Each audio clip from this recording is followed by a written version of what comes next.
Stupid ya.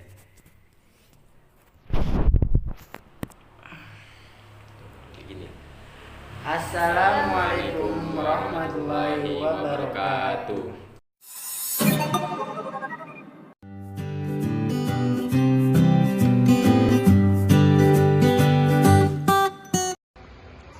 Nah, baik, perkenalkan nama saya Ismail Sufyan Fadil. Di sini saya akan menjelaskan materi yaitu dengan judul Ilmu Hadis Riwayah dan Dirayah. Oke, kita lanjut ke pengertian ilmu hadis riwayah. Jadi, ilmu hadis riwayah itu adalah ilmu pengetahuan untuk mengetahui cara-cara penukilan.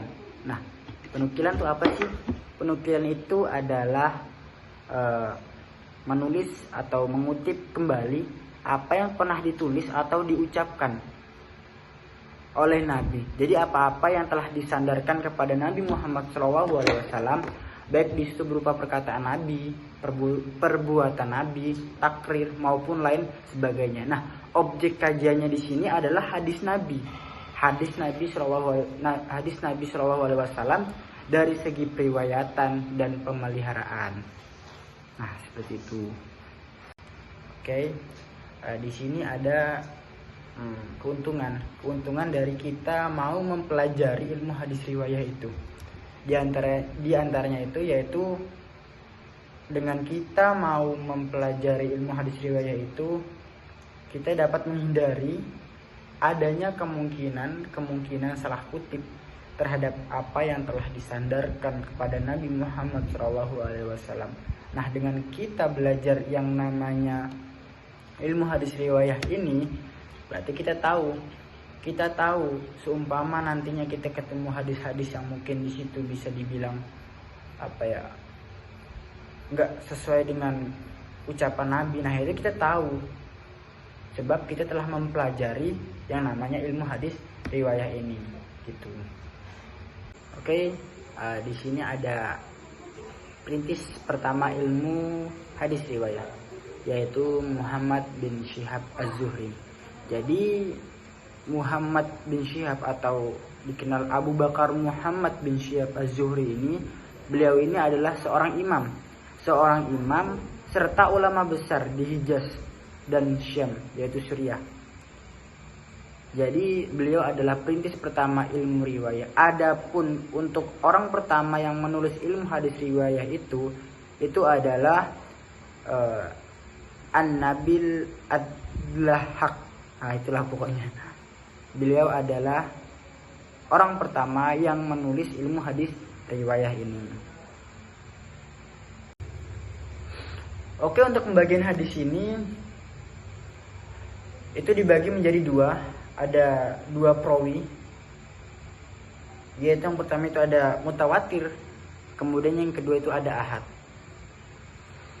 Nah,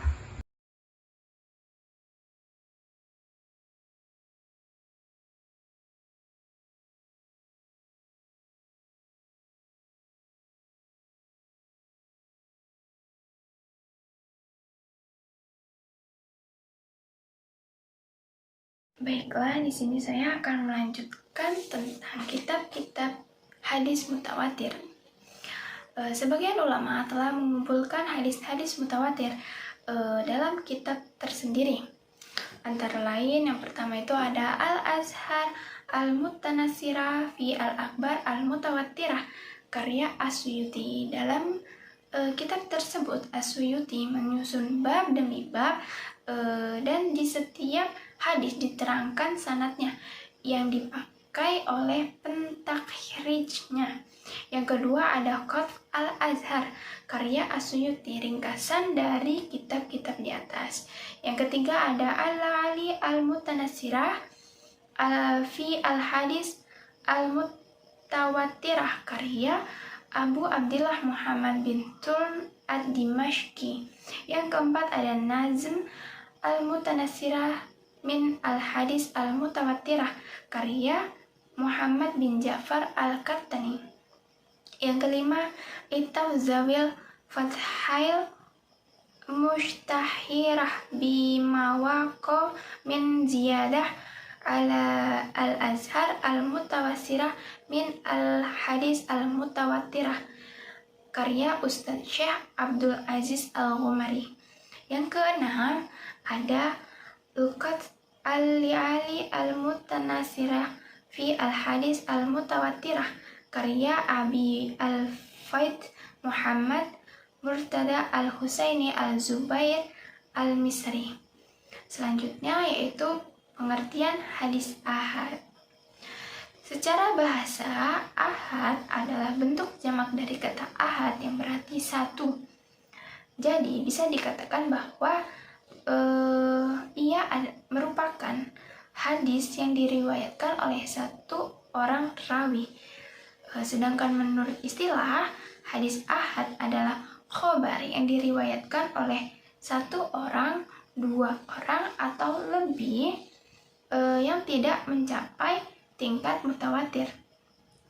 Selanjutnya, pembagian hadis ahad itu terbagi menjadi 3, yaitu yang pertama hadis masyhur, yang kedua ada hadis aziz, dan yang ketiga ada hadis gharib.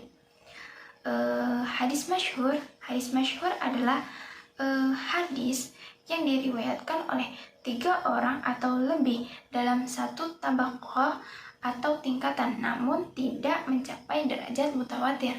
Contohnya adalah dari hadis masyhur itu, yang pertama, Rasulullah Shallallahu Alaihi Wasallam bersabda, seseorang muslim adalah kaum muslim yang tidak terganggu atau selamat dari lidah dan tangannya. Hadis riwayat Bukhari, Muslim, dan Tirmizi. Artinya, muslim diajarkan untuk menjaga hubungan baik dengan Allah dan manusia dengan menjaga lisan dan tangannya. Yang kedua, dari Umar bin Khattab, sesungguhnya amalan-amalan itu tergantung pada niat, dan bagi seseorang adalah menurut apa yang diniatkannya.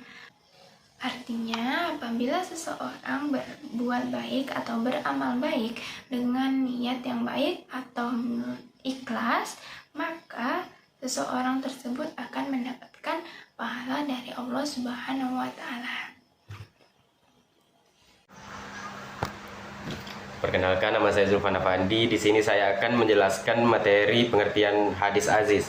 Hadis aziz yaitu hadis yang diriwayatkan setidaknya oleh 2 orang perawi pada tiap tingkat sunnahnya. Yang di sini bahwa di setiap tingkat dari tingkat-tingkatan sunnah yang ada, tidak terdapat perawi yang kurang dari 2 orang. Bila didapati di sebagian sanad ada 3 orang perawi atau lebih, maka tidak masalah. Namun dengan syarat tetap ada tingkatan sanad yang jumlah rawinya 2 orang, walaupun hanya pada satu tingkat sanad saja. Karena yang dijadikan pertimbangan adalah tingkat sanad atau tobakoh dengan jumlah rawi paling sedikit dari seluruh tingkat sanad yang ada. Nah, kemudian di sini ada contoh hadis aziz. Dari Anas radhiyallahu anhu, ia berkata, Nabi Muhammad SAW bersabda, tidaklah seorang di antara kalian beriman sehingga aku menjadi orang yang paling dia cintai. Selanjutnya adalah pengertian hadis gharib. Hadis gharib yaitu hadis yang diriwayatkan oleh seorang perawi saja. Maksudnya di sini hadis yang di dalam mata rantai sanadnya terdapat seseorang yang menyendiri dalam meriwayatkannya, di mana dalam sanad itu terjadi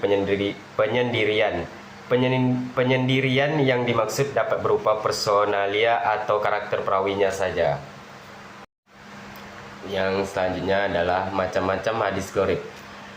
Yang pertama, hadis gharib mutlak dan hadis gharib nisbi. Yang kedua, hadis gharib secara sanad sekaligus matan, dan hadis gharib secara matan saja. Yang terakhir ada contoh-contoh hadis gharib. Setiap amal tergantung pada niat. Setiap orang akan memperoleh apa yang dia niat. Barang siapa hijrah untuk dunia atau untuk menikahi seseorang wanita, maka hijrahnya sesuai dengan tujuan hijrahnya. Sekian presentasi dari kelompok kami. Kurang dan lebih kami minta maaf yang sebesar-besarnya. Atas perhatiannya kami ucapkan terima kasih yang sebanyak-banyaknya karena kami telah diperhatikan kalian walaupun kami tahu kalian tidak memperhatikan video kami. Sebelum kami tutup, kami membuka sesi pertanyaan. Kepada teman-teman semua, silahkan yang belum paham, monggo ditanyakan. Nah, kami tutup akhiru qauli hada. Assalamualaikum warahmatullahi wabarakatuh.